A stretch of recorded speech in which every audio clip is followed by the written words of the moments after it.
সবার প্রথমেই জানাই বড়দের প্রণাম, ছোটদের আমার অগাধ ভালোবাসা।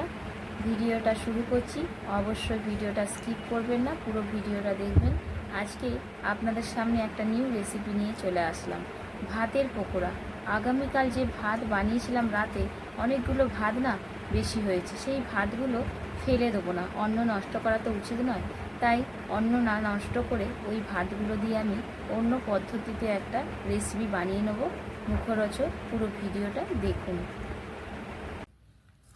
ভাতের পকোড়া করার জন্য ভাত নিয়েছি, পেঁয়াজ কুচি, কাঁচা লঙ্কা কুচি, আদা রসুনটা বেটে নেব। কুরকুরে নিয়েছি, কুরকুরেটা শিলনোড়া দিয়ে গুঁড়ো করে নেব।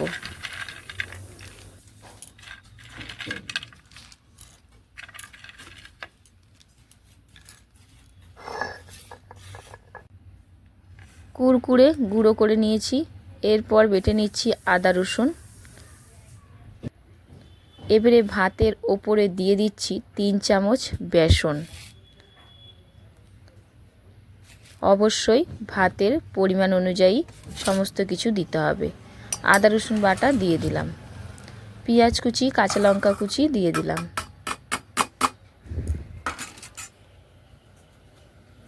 কালো জিরে দিয়ে দিলাম, 1 চামচ হলুদ দিয়ে দিলাম,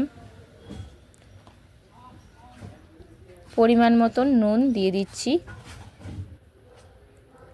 সাদা তেল বা সর্ষের তেল, যে কোনো তেল হলেই হবে, 1 চামচ দিয়ে ভালো করে ভাতের সঙ্গে সব মাখিয়ে নেব।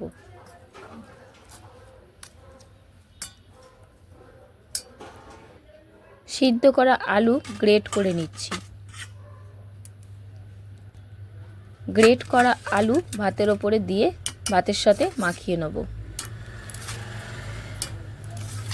আর এই রেসিপিটা সত্যি কথাই বলতে একদম দুর্দান্ত হয়, অবশ্যই ট্রাই করবেন। আর এই সমস্ত উপকরণ বাড়িতে থাকেই, প্রত্যেকেই বানাতে পারবেন। এবারে অল্প অল্প ভাতের থেকে ডেলা করে নিচ্ছি, নিয়ে কুরকুরের মধ্যে এপাশ ওপাশ লাগিয়ে নিচ্ছি। রেসিপিটা খেয়ে দেখবেন, মুখে লেগে থাকবে। হয়তো বলছেন বানিয়েছি বলে আমি, তা না, সত্যি কথাই খুব ভালো লাগে। আবার এরমভাবেই বানিয়ে নিচ্ছি। তেলটা কড়াই বসিয়ে দিয়েছি, গ্যাসটা জ্বেলে দিয়েছি। তেলটা গরম হতে হতে আমি এইদিকে তৈরি করে নিচ্ছি।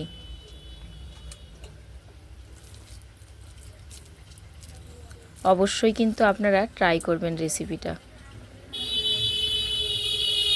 বলতে পারেন আমি রিকোয়েস্ট করছি, খেয়ে তারপরে বলবেন যে দিদি মিথ্যে কথা বলেছে কি ঠিক কথা বলেছে।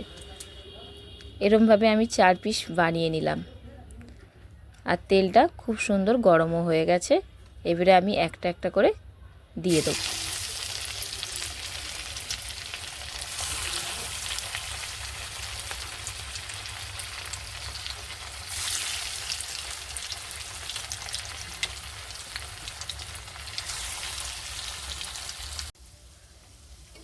এক দিকটা হয়ে গেছে, অপর দিকটা খুব আস্তে আস্তে উল্টে দেবো।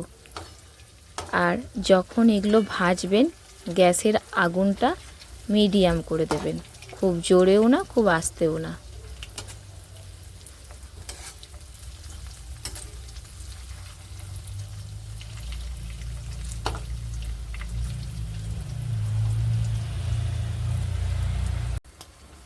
দুই দিকই ভালোভাবে ভাজা হয়ে গেছে। এবারে তেল থেকে ছেঁকে তুলে নিচ্ছি।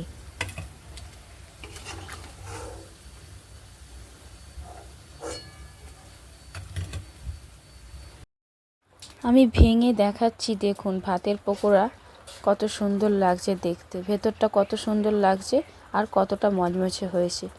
অতটা সুন্দরই খেতেও লাগে রেসিপিটা। অবশ্যই ট্রাই করবেন। পুরো ভিডিওটা দেখার জন্য অসংখ্য ধন্যবাদ। পরের ব্লগে দেখা হবে। সুস্থ থাকবেন, সবল থাকবেন।